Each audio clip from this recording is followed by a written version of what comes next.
this is the green line. The wall you see here is part of the separation barrier dividing the West Bank from Israel proper. In this place, the wall runs along or near the 1967 lines. It is 4 p.m., Friday, April 27, 2007. As you can see from the flags, we are in Israel. The Palestinian town of Tulkarm in the West Bank is just behind us. Much of the world demands that Israel withdraw to this line unconditionally. Although it is hazy, if you look carefully, you will notice a line across your field of view. That is the coast. You are essentially looking across the entire country.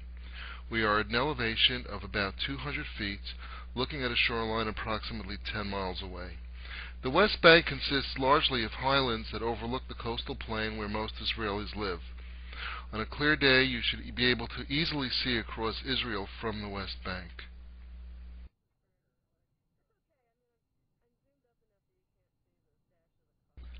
This video documents a drive across Israel from the West Bank to the Mediterranean Sea in real time in its entirety.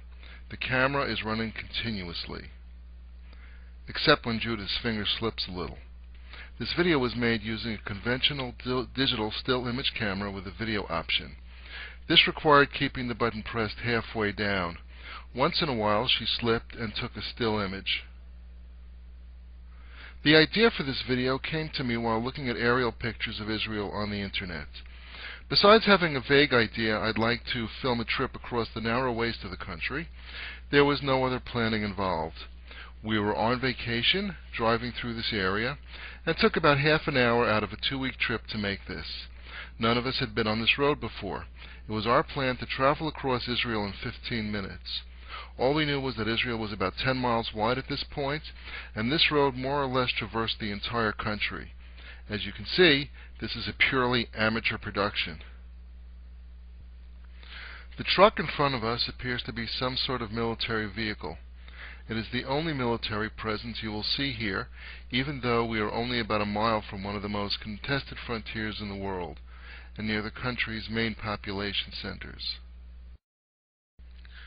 Some people who have seen this video have been surprised that life here is so normal and unexceptional. In 2005, Israel evacuated the Gaza Strip. Israelis living as close to the Gaza Strip as we are now to the West Bank have been subjected to thousands of rocket attacks. Life for them is anything but normal.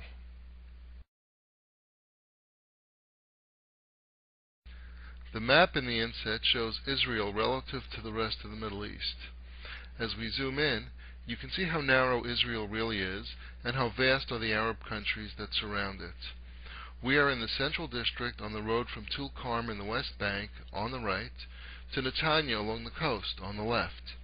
Notice too that this is not the narrowest part of the country. That is a few miles south near Herzliya. We chose this location because it provided a more direct route.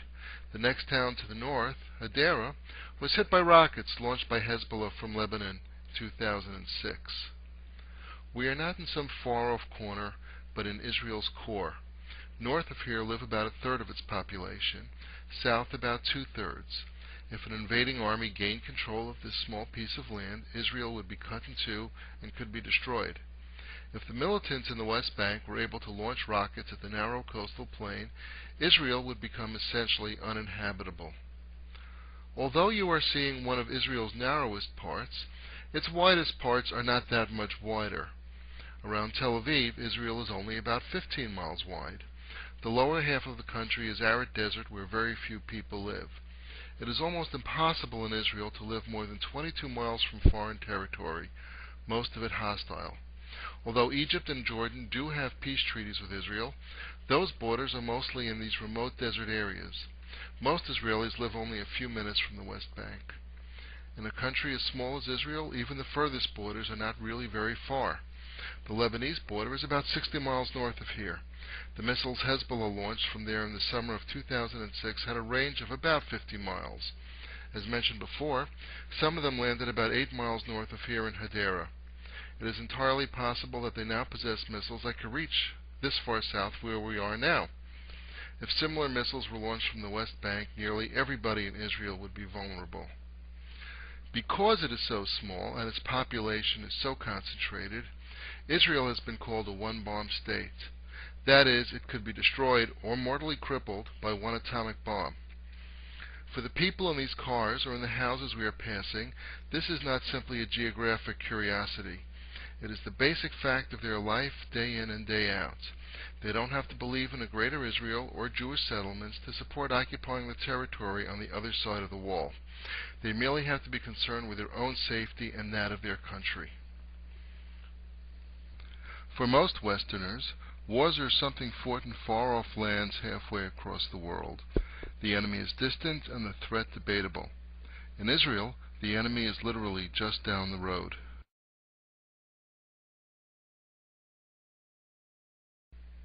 We are now halfway across Israel, and we have gone about 5 miles. The population is getting denser, and the traffic is getting thicker.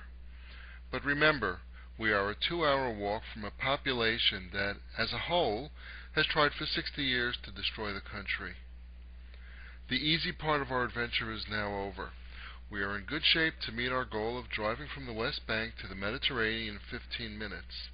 But from here on in we have to slog our way slowly across the not-so-vast but crowded expanses of the Israeli coastal plain.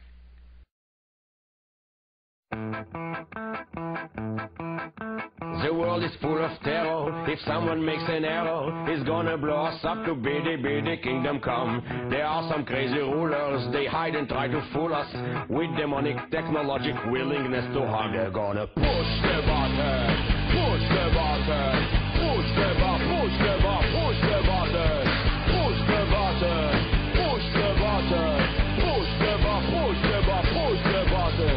Il y a plein de souffrances dans la rue, il y a trop de violence et on a beaucoup de chance d'être vivant, même pas blessé. Avancement tactique des régimes fanatiques, situation tragique qui me met les larmes aux yeux. And I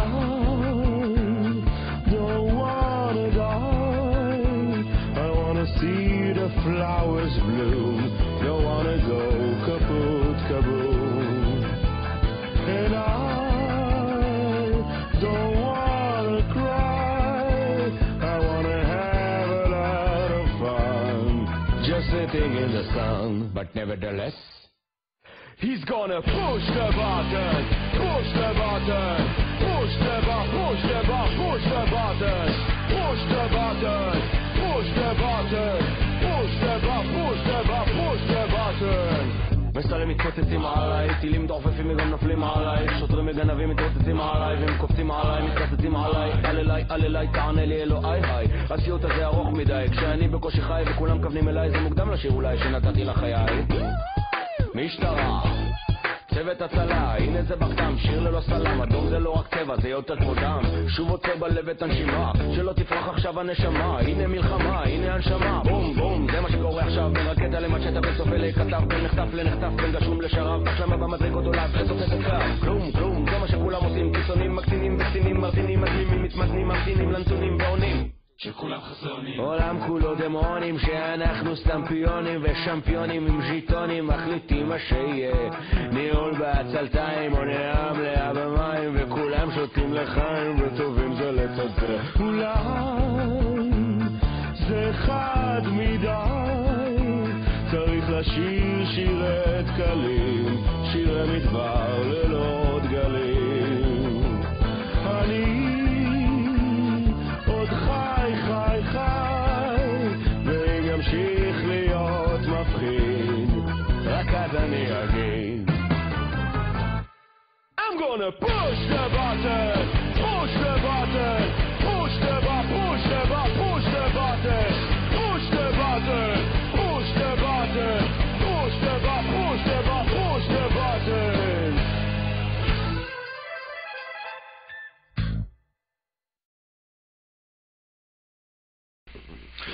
It is 9.5 minutes into our cross-country journey, and we just entered the coastal city of Netanya, population 173,000.